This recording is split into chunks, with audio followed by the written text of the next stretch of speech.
여러분 안녕하세요. 문해력과 어휘력에 대해서 좀 말씀을 좀 덧붙여 말씀을 드리겠습니다.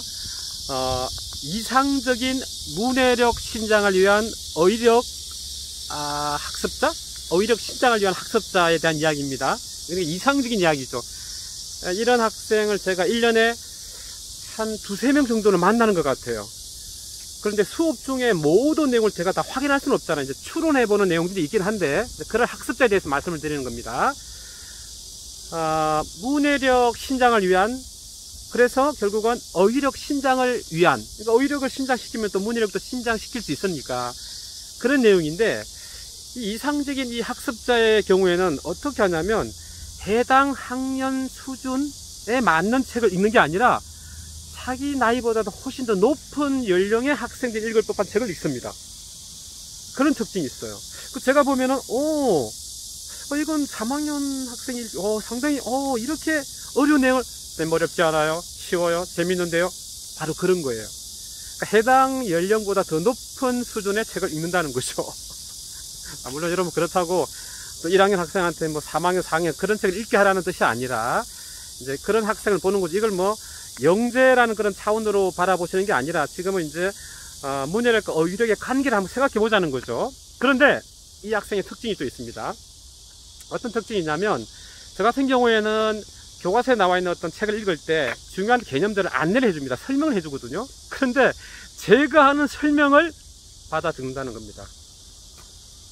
두 종류가 있는데, 그런 경우에도 어떤 경우냐면, 한 경우에는 학습지로 되어 있는, 학습지라고 해야 될까요? 어떤 메모지 같은 공책 정리하는 곳이 있어요. 거기다가 기록하는 학생이 있어요. 그런데 또 한 학생은 어떻습니까? 직접 책에다가 기록합니다.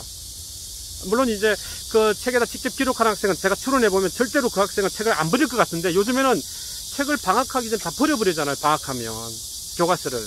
잘못된 거죠, 여러분, 그죠?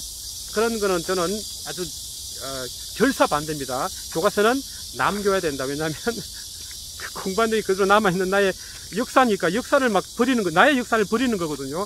그거는 부모님들께서 제발 좀 말려주셔야 됩니다. 저는 옳지 않다고 생각하는데, 그래서 해당 글을 읽었을 때 그 글 내용에 나오는 본인들 입장에서, 그 학생들 입장에서 모르는 어려운 그 낱말, 단어, 어휘에 대한 그 개념을, 뜻을 적는다는 거죠. 어딘가에. 중요하잖아요. 그런데 정말 수준 높은 학생은 그리고 그 적은 내용을 우리가 그 덧붙임 종이라고 해도 뗐다 붙였다 할 수 있는 그런 종이가 있잖아요. 작은 종이. 그 종이에다 적어가지고, 지금은 이제 우리가 코로나19가 거의 뭐 제발 이제 코로나19가 마지막이라는 말을 진짜 드리고 싶은데, 그런 시기로 가고 있다고 믿고 싶지만, 그때는 이렇게 칸막이가 있잖아요. 그죠? 가림판이 있단 말입니다. 플라스틱으로 세운 그 가림판에다 붙여 놓는 겁니다. 대단하지 않습니까? 물론 제가 학기 초에 그런 말은 했죠. 학생들한테 어떤 말을 많이 했냐면, 여러분이 새롭게 알게 된 어휘 상당히 중요한데, 그 어휘를 나의 것으로 만들려면 내가 그 어휘를 자주 읽어야 된다. 근데 여러분도 한번 생각해보자. 아침, 점심, 저녁 밥은 거의 매일 먹는 듯 하지만, 실제로 내가 한번 글을 읽었을 때, 내가 읽었을 때 만났던 그 의미, 그 단어, 그 어휘를 다시 만나기는 쉽지 않다. 그래서 여러분이 오늘 처음 만났는데 상당히 중요하다고 생각하는 그런 말, 단어, 낱말, 어휘가 있으면 그거는 적어 가시고 내가 자주 보이도록 어딘가에 붙여놔야 된다는 이야기를 한 적이 있습니다. 근데 그 이야기를 100명 중에서 1명, 2명, 3명만 듣고 실천하는 거죠. 요즘에는 여러분 그런 것도, 여러분 이렇게 해서 붙여야 됩니다. 적어서 붙여 놓으세요. 자주 보이게. 그렇게 하면 물론 신념이 있어서 그렇게 주장하는 분도 계시겠지만, 저는 스스로가 중요하다고 생각하는 그런 또 입장이라 그렇게 하는 학생이 있다는 겁니다. 참 이상적인 어휘 학습자인 거죠. 좀 감동적이죠. 그럼 여러분 그런 학생의 그게 궁금하지 않습니까? 학업 능력, 학습 능력 어떨까요? 뭐 그거는 말씀드릴 필요가 없는 거죠. 대단한 거죠. 상당히 성취 수준이 높고 학습 동기가 상당히 강한 거예요.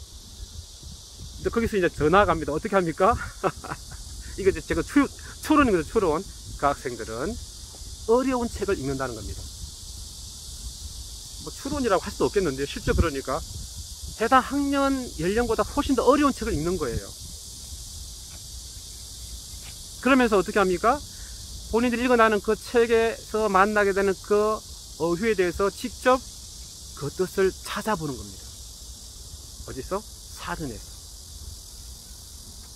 사전을 옆에 두기도 하지만 요즘 우리 어린이들도 똑똑하잖아요. 스마트폰을 이용합니다. 스마트폰을 이용하면 여러분, 우리 뭐 국립국어, 표준국어 대사전만 이용할 수 있는 게 아니죠. 네이버 다음에 있는 다양한 사전을 우리가 활용할 수 있거든요. 그러니까 영어도 많이 나오잖아요. 영어.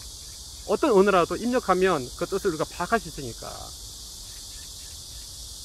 지금 우리가 뭐 언론에서 뭐 이런저런 어떤 단어의 뜻을 몰라서 문해력이 낮다 이런 지적을 하는데, 그런 지적은 여러분 상당히 비상적인 지적이에요.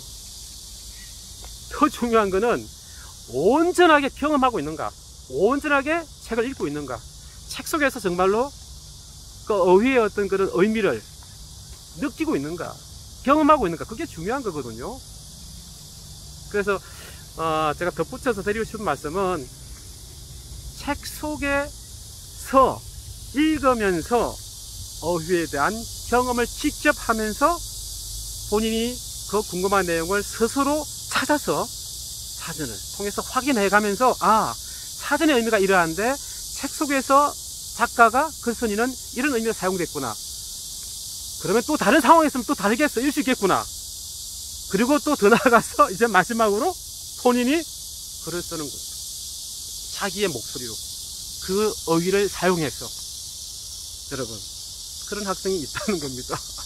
상당히 이상적인 그런 문해력 신장을 위한, 어휘력 신장을 위한 그런 어린이 학생이긴 한데, 그런 학생이 있다는 거죠. 그래서 그런 학생이 좀 많이 생겼으면 좋겠다, 그런 바람을 말씀을 드리는 겁니다.